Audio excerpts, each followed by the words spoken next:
I hope you'll make mistakes. If you make mistakes, it means you're out there doing something. I escaped from school as soon as I could, when the prospect of 4 more years of enforced learning before I could become the writer I wanted to be seemed stifling. I got out into the world, I wrote, and I became a better writer the more I wrote, and I wrote some more, and nobody ever seemed to mind that I was making it all up as I went along. They just read what I wrote and they paid me for it, or they didn't.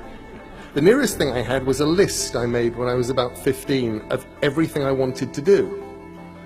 I wanted to write an adult novel, a children's book, a comic, a movie, record an audio book, write an episode of Doctor Who, and so on. I didn't have a career, I just did the next thing on the list. When you start out in the arts, you have no idea what you're doing. This is great. People who know what they're doing know the rules, and they know what is possible and what is impossible. You do not, and you should not. The rules on what is possible and impossible in the arts were made by people who had not tested the bounds of the possible by going beyond them. And you can.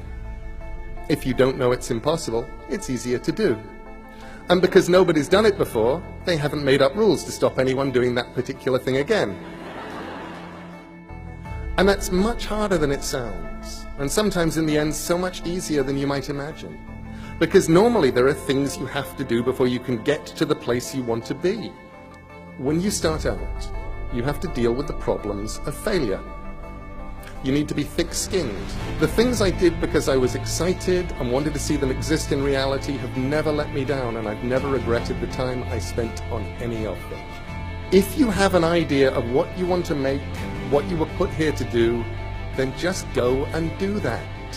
Whether you're a musician or a photographer, a fine artist or a cartoonist, a writer, a dancer, a singer, a designer, whatever you do, you have one thing that's unique. You have the ability to make art. And for me, and for so many of the people I've known, that's been a lifesaver.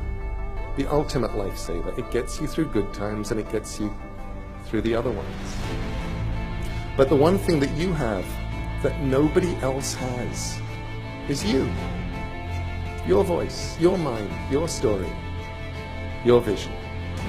So write and draw and build and play and dance and live as only you can. Do what only you can do best.